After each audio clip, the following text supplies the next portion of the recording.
A letter from John. Hello, my name is John. I'm a boy. There are 5 people in my family. My parents say I'm a good son. They also say I'm a good brother.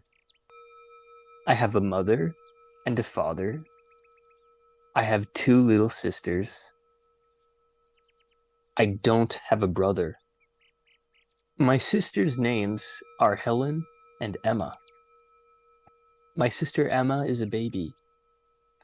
My father has a big hat. My mother has many books. My family also has a cat. The cat's name is Kathy. Kathy is a big cat. Kathy has many cat toys.